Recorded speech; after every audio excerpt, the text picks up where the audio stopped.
Welcome to Arjuna Government Exams Quiz. Today's current affairs. Let's begin. Arjuna सरकारी परीक्षा quiz में आपका स्वागत है। आज की करंट अफेयर्स। चलिए शुरू करते हैं। Question 1. The 3-year notification was recently issued for a section of the Kochi Outer Ring Road linking which two places in Kerala?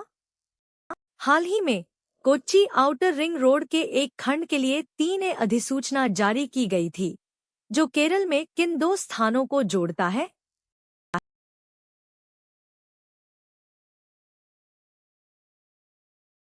The correct answer is Angmali and Nettur.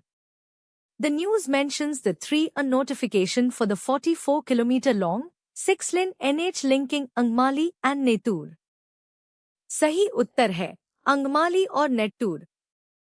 समाचार में अंगमाली और नेट्टूर को जोड़ने वाले 44 किलोमीटर लंबे 6 लेन वाले राष्ट्रीय राजमार्ग के लिए 3 अधिसूचना का उल्लेख है। Question 2. Which city is undertaking a child beggar free campaign where over 2,500 homeless children have been mapped ahead of the initiative? कौन सा शहर बाल भिखारी मुक्त अभियान चला रहा है, जहां इस पहल से पहले 2,500 से अधिक बेघर बच्चों का मानचित्रण किया गया है?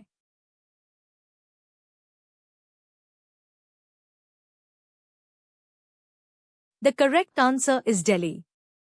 The news states 2,500 homeless children mapped across Delhi ahead of Child Beggar Free Delhi campaign. सही उत्तर है दिल्ली। खबर के अनुसार दिल्ली में बाल भिखारी मुक्त दिल्ली अभियान से पहले 2,500 बेघर बच्चों का मानचित्रण किया गया। Question 3. According to a recent announcement by the Home Ministry, how many new entry points have been added for foreigners to enter India? गृह मंत्रालय की हालिया घोषणा के अनुसार विदेशियों के भारत में प्रवेश के लिए कितने नए प्रवेश बिंदु जोड़े गए हैं?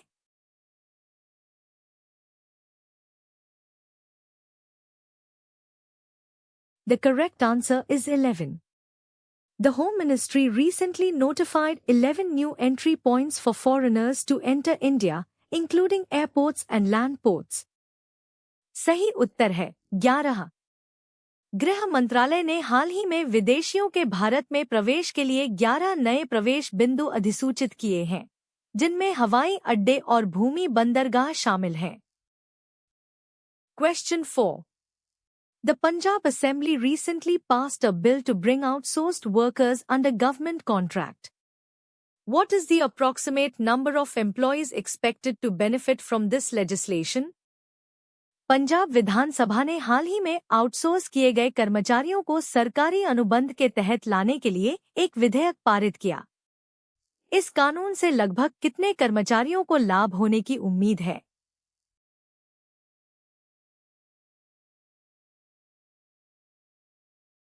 The correct answer is 26,000. News 17 states 26,000 employees to benefit as Punjab clears bill to bring outsourced workers under government contract. सही उत्तर है 26,000। समाचार 17 में कहा गया है, आउटसोर्स किए गए कर्मचारियों को सरकारी अनुबंध के तहत लाने के विधेयक को पंजाब द्वारा मंजूरी देने से 26,000 कर्मचारियों को लाभ होगा। Question 5. Which of the following Mahajanabdas was known for its republican form of government, as opposed to most others which were monarchical? निम्नलिखित में से कौन सा महाजनपद अपनी गणतंत्रात्मक शासन प्रणाली के लिए जाना जाता था, जबकि अधिकांश अन्य राजशाही थे?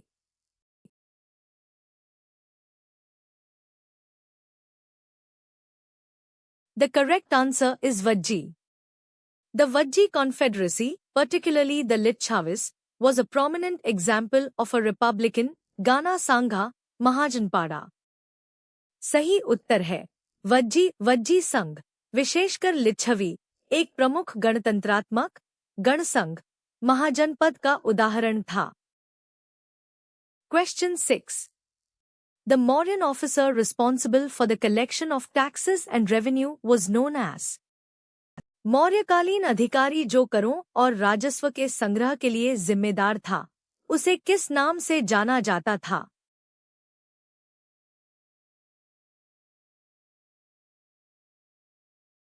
The correct answer is Samaharta. The Samaharta was the chief revenue collector in the Mauryan administration, responsible for assessing and collecting taxes. सही उत्तर है समाहर्ता। समाहर्ता मौर्य प्रशासन में मुख्य राजस्व संग्राहक था, जो करों के आकलन और संग्रह के लिए जिम्मेदार था। Question 7. Which of the following famous works is attributed to Kalidasa, a celebrated poet and dramatist of the Gupta period? गुप्त काल के एक प्रसिद्ध कवि और नाटककार कालिदास की निम्नलिखित प्रसिद्ध कृतियों में से कौन सी है?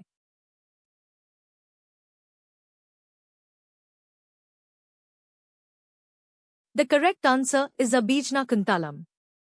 Abhijnakuntalam is one of the most famous Sanskrit plays by Kalidasa, a renowned figure of the Gupta era. सही उत्तर है अभिज्ञान शाकुंतलम। अभिज्ञान शाकुंतलम कालिदास के सबसे प्रसिद्ध संस्कृत नाटकों में से एक है, जो गुप्त युग के एक प्रसिद्ध व्यक्ति थे। Question 8. The concept of Dhamma, promoted by Emperor Ashoka, primarily aimed at. सम्राट अशोक द्वारा प्रचारित धम्म की अवधारणा का मुख्य उद्देश्य क्या था?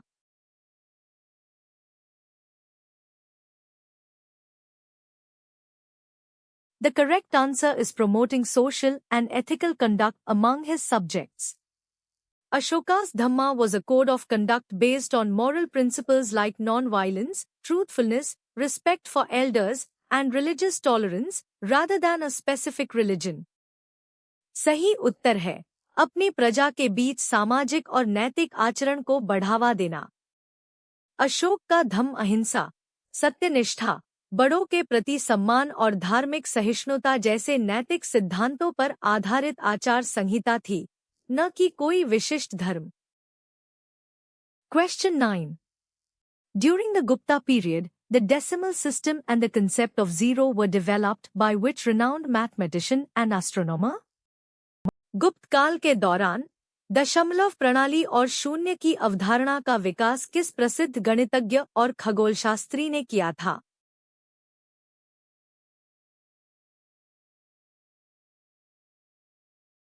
The correct answer is Aryabhatta. Aryabhatta, a prominent mathematician and astronomer of the Gupta period, is credited with significant contributions to the decimal system and the concept of zero. सही उत्तर है आर्यभट्ट। आर्यभट्ट, जो गुप्त काल के एक प्रमुख गणितज्ञ और खगोलशास्त्री थे, को दशमलव प्रणाली और शून्य की अवधारणा में महत्वपूर्ण योगदान का श्रेय दिया जाता है। Question 10. Which schedule of the Indian Constitution deals with the allocation of seats in the Rajya Sabha to the states and union territories? भारतीय संविधान की कौन सी अनुसूची राज्यों और केंद्र शासित प्रदेशों को राज्यसभा में सीटों के आवंटन से संबंधित है?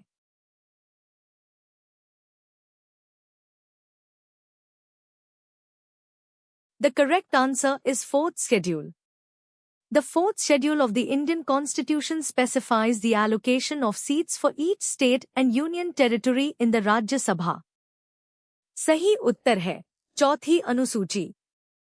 भारतीय संविधान की चौथी अनुसूची राज्यों और केंद्र शासित प्रदेशों के लिए राज्यसभा में सीटों के आवंटन को निर्दिष्ट करती है। Question 11. Which of the following statements about the right to education, Article 21A, in India is correct? Bharat में शिक्षा का अधिकार, अनुच्छेद 21 के बारे में निम्नलिखित में से कौन सा कथन सही है?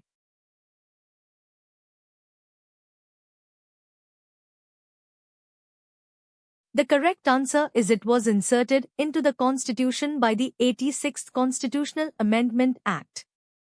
Article 21, making education a fundamental right for children aged 6 to 14 years, was added by the 86th Constitutional Amendment Act, 2002. सही उत्तर है इसे 86वें संवैधानिक संशोधन अधिनियम द्वारा संविधान में जोड़ा गया था। अनुच्छेद 21 जो 6 से 14 वर्ष की आयु के बच्चों के लिए शिक्षा को एक मौलिक अधिकार बनाता है, 86वें संवैधानिक संशोधन अधिनियम 2002 द्वारा जोड़ा गया था। Question 12. Which of the following mountain ranges forms the western boundary of the Deccan Plateau in India? निम्नलिखित में से कौन सी पर्वत श्रृंखला भारत में दक्कन के पठार की पश्चिमी सीमा बनाती है?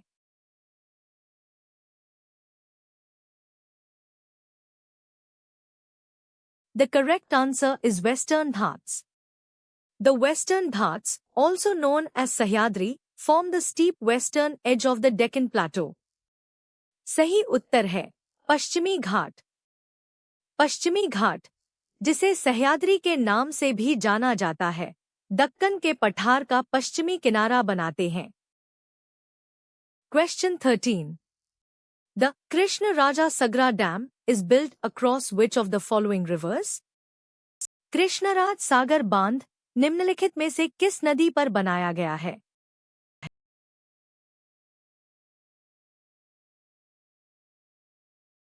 The correct answer is Kaveri. The Krishna Raja Sagra Dam is a gravity dam built across the Kaveri River in Karnataka, India. सही उत्तर है कावेरी। कृष्णराज सागर बांध कर्नाटक, भारत में कावेरी नदी पर निर्मित एक गुरुत्वाकर्षण बांध है। Question 14. Which of the following vitamins is primarily responsible for blood clotting? निम्नलिखित में से कौन सा विटामिन मुख्य रूप से रक्त के थक्के जमने के लिए जिम्मेदार है?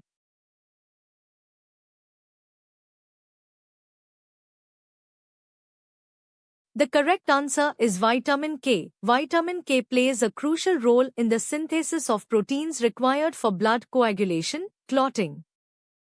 सही उत्तर है विटामिन के रक्त जमावट, थक्का जमना के लिए आवश्यक प्रोटीन के संश्लेषण में महत्वपूर्ण भूमिका निभाता है। Question 15. The Red Data Book published by IUCN contains information on? IUCN द्वारा प्रकाशित रेड डेटा बुक में किस विषय पर जानकारी होती है?